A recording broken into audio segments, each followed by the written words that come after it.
Welcome back, everybody. This is Tulsa City-County Library Build-A-Reader Storytime number 2 out of 4 for today.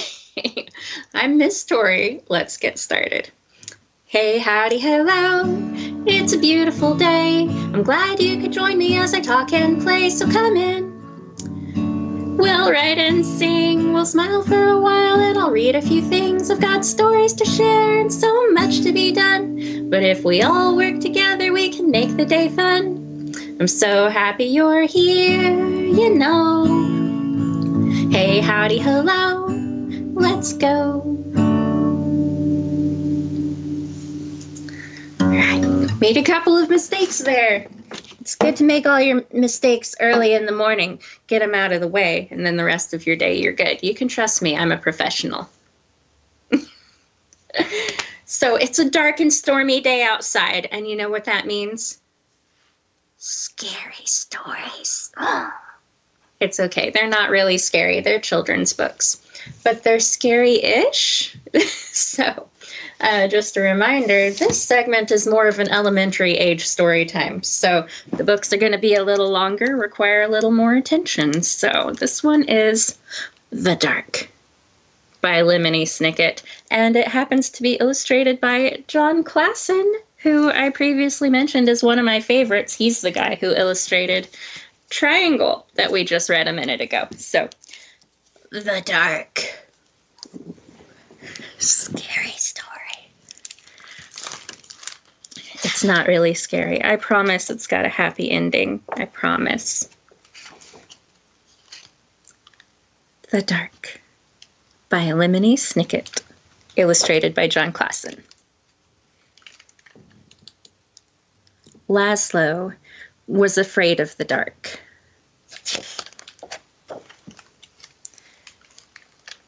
The Dark lived in the same house as Laszlo, a big place with a creaky roof, smooth, cold windows, and several sets of stairs.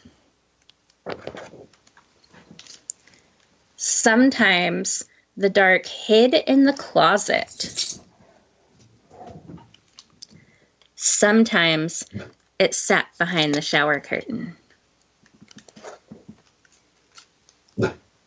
Hey, no barking. I'm reading stories. Get down. Hey. Sorry about that. But mostly, it spent its time in the basement. All day long, the Dark would wait in a distant corner, far from the squeaks and rattles of the washing machine, pressed up against some old, damp boxes and a chest of drawers nobody ever opened. At night, of course, the Dark went out and spread itself against the windows and doors of Laszlo's house.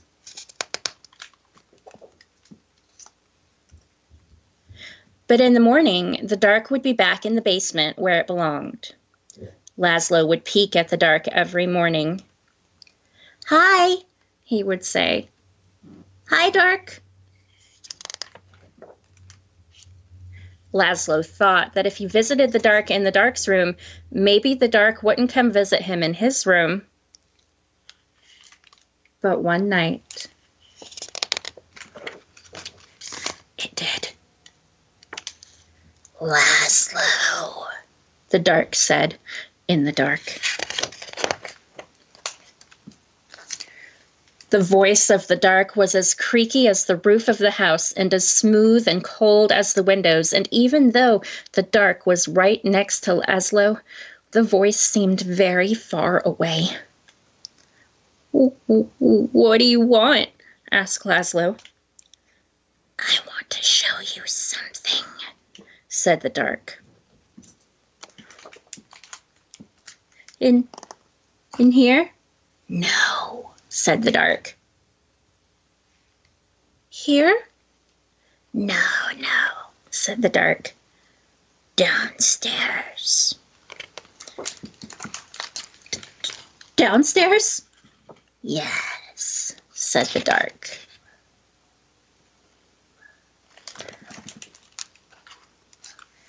In Laszlo's living room was the biggest window in the house. Laszlo looked out at all the dark outside. Above him, the roof creaked, and he closed his eyes. Now the dark was all Laszlo could see.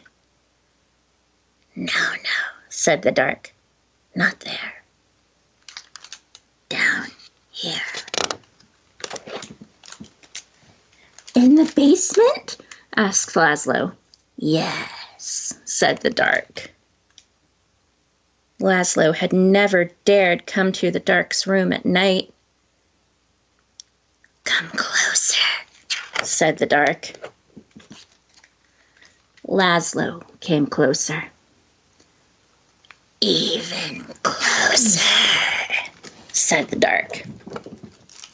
Now, you might be afraid of the dark, but the dark is not afraid of you. That's why the dark is always close by. The dark peeks around the corner and waits behind the door, and you can see the dark up in the sky almost every night, gazing down at you as you gaze up at the stars. Without a creaky roof, the rain would fall on your bed, and without a smooth, cold window, you could never see outside, and without a set of stairs, you could never go into the basement, where the dark spends its time. Without a closet, you would have nowhere to put your shoes, and without a shower curtain, you would splash water all over the bathroom, and without the dark, everything would be light, and you would never know if you needed a light bulb. Bottom drawer, said the dark. What? Bottom drawer, said the dark. Open the bottom drawer. Thank you, said Laszlo. You're welcome, said the dark. By the time Laszlo got back into bed, the dark was no longer in his room, except when he closed his eyes to go to sleep. The next morning, Laszlo visited the dark in the basement. Hi, he said. Hi, dark. The dark didn't answer, but the bottom drawer was still open, so it looked like something in the corner was smiling.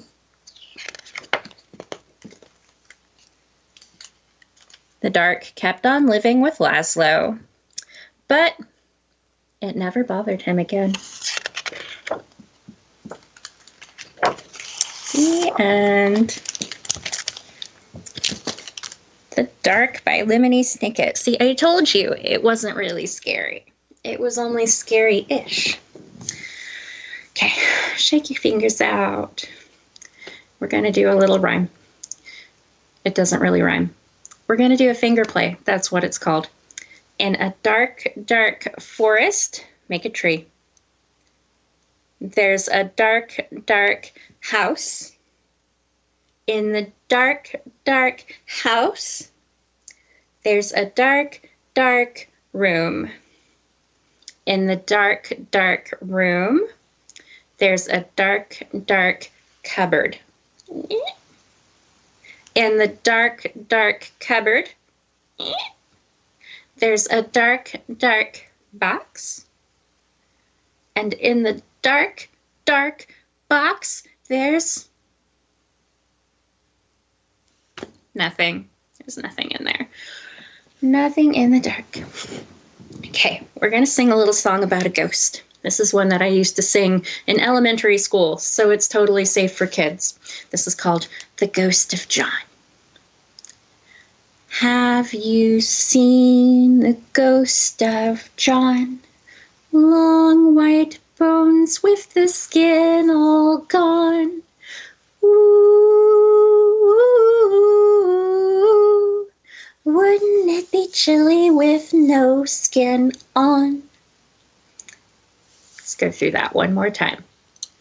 Have you seen the ghost of John? Long white bones with the skin all gone. Ooh, wouldn't it be chilly with no skin on? So, to go with our ghost song, I've got us a ghost story. This is Leo, A Ghost Story by Mac Barnett, who I told you guys earlier is one of my favorite authors. He's the author who wrote Triangle. So, But the illustrator of this story is Christian Robinson. Christian Robinson is a very nice guy. He visited Tulsa last year, and I got to meet him. So, Leo, a ghost story.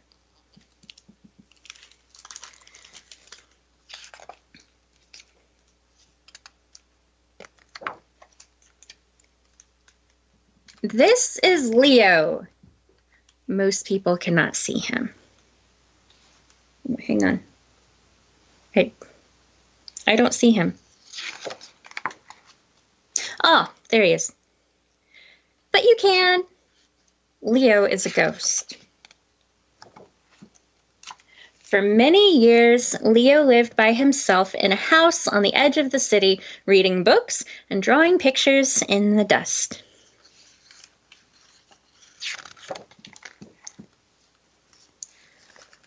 One day in spring, a family moved in. Well, that'll be fun. Now he won't have to live by himself.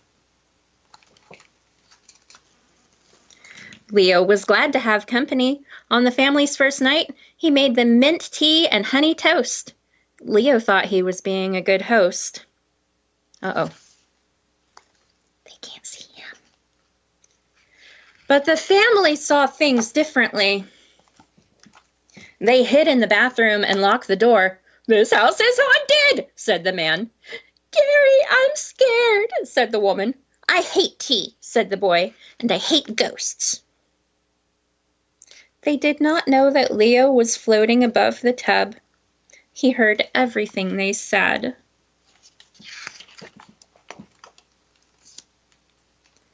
The family called in a scientist, a clergyman, and a psychic to get rid of the ghost. But they should have saved their money. Leo knew he was unwanted. He said goodbye to his home and left.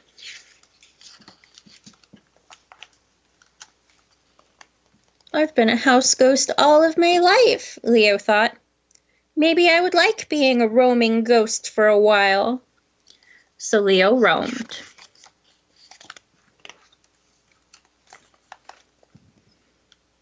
Leo saw the city and the people who lived there.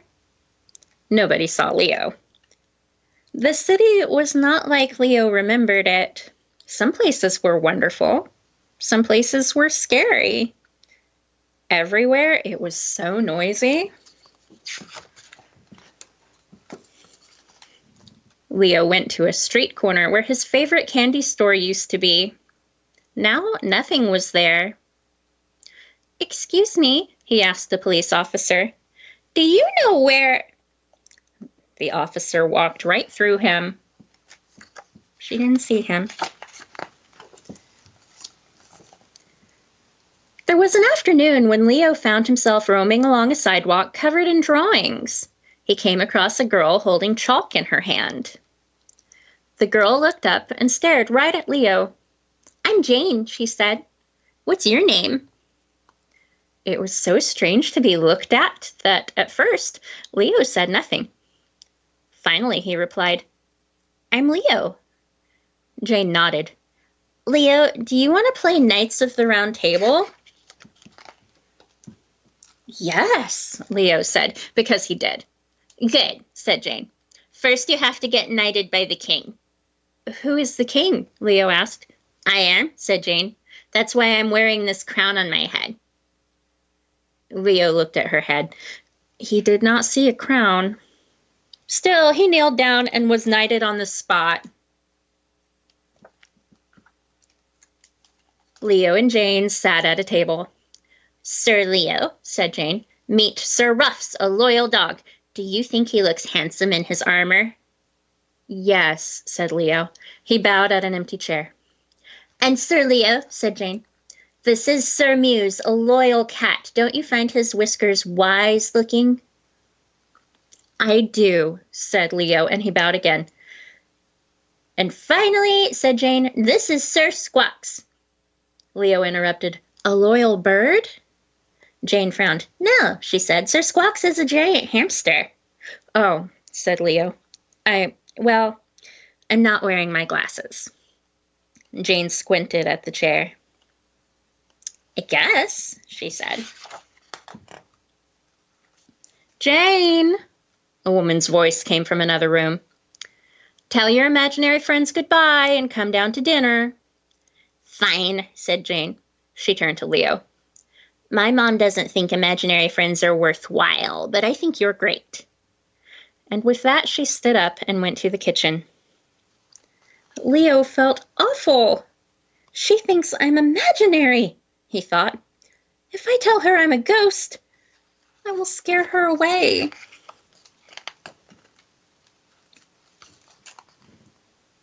After dinner, Jane returned to her room and gave Leo a sword. They snuck into a cave, slew a dragon, and stole all his loot. When Leo closed his eyes, he could almost see the gold coins and green scales. After a glorious feast, it was time for bed. Jane gave Leo a pillow and a sheet. Don't tell Sir Ruffs, she said, but you are my best imaginary friend. Yes, said Leo. He was so happy he couldn't sleep.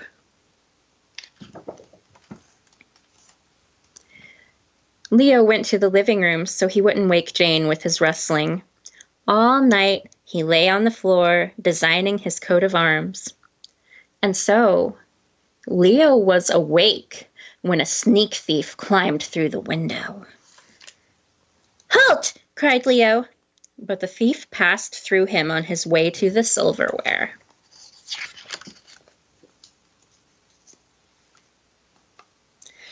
Later, Leo would not be able to say where the idea came from. He threw the bedsheet over himself and flew at the thief, who was so frightened he dropped all the salad forks. Leo chased the man into a closet, then slammed the door shut and locked him inside. It was very well done.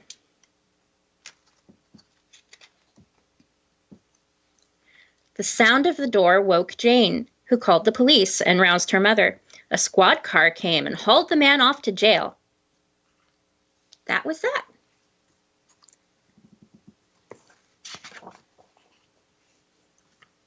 Thanks, said Jane.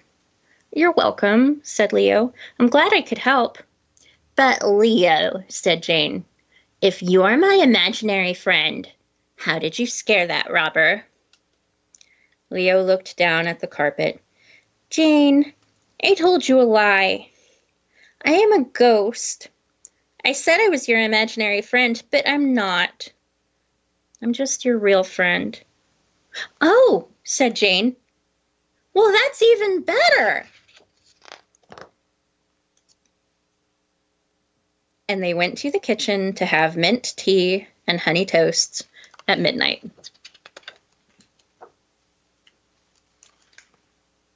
The end.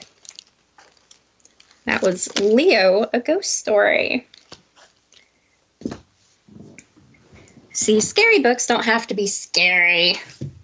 There are plenty of scary books that are appropriate for little kids. People like the genres they like no matter how old they are. If your little kid happens to like scary books, we've got some, don't worry. They don't have to jump into Stephen King right away. Let's sing our llama song. So make your llama. Da da da da da da da da da da da da da. Happy llama, sad llama, mentally disturbed llama, super llama, drama llama, big fat mama llama. Here's a llama, there's a llama, everywhere a llama, da da da da da da da da da. Moose, turtle, moose, turtle, moose, turtle, moose, moose, turtle. Is that a llama? No, it's not a llama. Da da da da da da da da da da. Happy llama, sad llama, mentally disturbed llama, super llama, drama llama, big fat mama llama. Here's a llama, there's a llama, everywhere a llama. Da da da. All right. I'm going to rush through this. I actually have another book to share with you guys, and I hope I've left myself enough time to get through it. So, scary stories. This one is Zombies Don't Eat Veggies. Zombies Don't Eat Veggies. And this is by Megan Lacera and Jorge Lacera. And you would think that there aren't a lot of picture books with zombies in, but, you know, I had trouble narrowing it down. There's lots of cool zombie books. Zombies don't eat veggies, and this one is adorable. Mo was a zombie with a deep, dark craving. It was dreadful, devious, absolutely despicable. Mo loved to eat vegetables. He grew all kinds of veggies in his hidden garden. And then, in his secret kitchen, he crafted celery, tomatoes, and carrots into delicioso meals that he devoured with delight. Mo's mom and dad did not love vegetables, not one bit. Veggies were yucky, disgusting, que asco. They were not allowed at the Romero's dinner table. Ready to chase some humans in the marathon next week, mijo? Zombies were supposed to eat zombie cuisine like brain cakes, brain stew, and brain and bean tortillas. Mo's parents insisted that their niño eat only zombie food. Finger foods, mi amor? Gracias. I'm not hungry.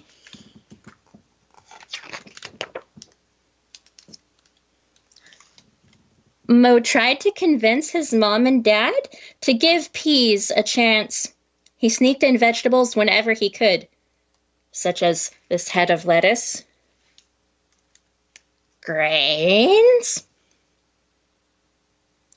But Mo's attempts were fruitless. His parents wanted him to accept who he was, a zombie.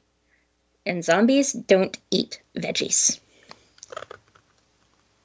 Mo knew he did not like zombie cuisine, and he couldn't imagine letting go of spinach or cucumbers or kale forever. If zombies are only supposed to eat zombie cuisine, Mo started to wonder if maybe he wasn't a zombie after all.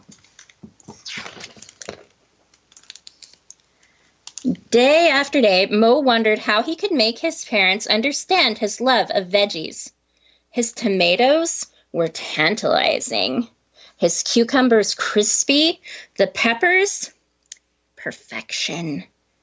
Add onions, some garlic, a touch of cilantro, and gazpacho. Holy aioli, Mo had an idea. His best one yet. Mo grabbed his book of recipes. His fingers flew across the pages until he found it, the recipe for a tomato and veggie-filled soup. He was sure the tomatoes would make it look bloody and gloopy, just like a zombie dish. His parents were going to devour it. Mo chopped and diced, blended and pureed, perfected and poured. Finally, the soup was finished. Mo carefully shuffled it over to the house for dinner.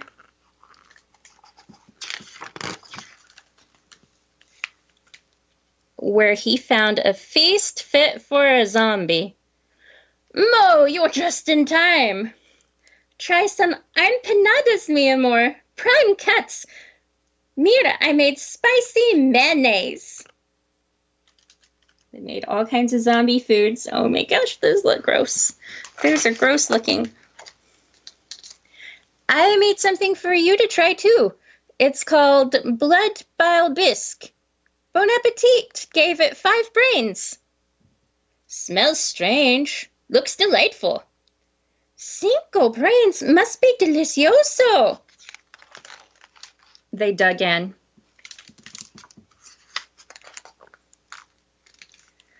Mo closed his eyes and sucked in his breath. This was it.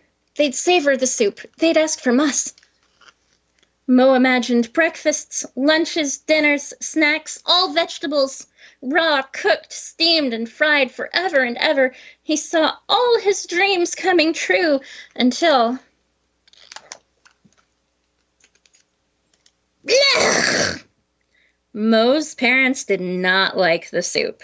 Not one bit. Oh my gosh, she lost her head over it. Dios mío! This soup tastes like vegetables! Yuck! Mo's heart sank to his toes. His plan was a bust. How many times do we have to tell you that zombies don't eat veggies? Maybe other zombies don't eat vegetables, but I do. Mom and Dad, I'm different. But I'm still me, Mauricio Romero, your niño, your Mo.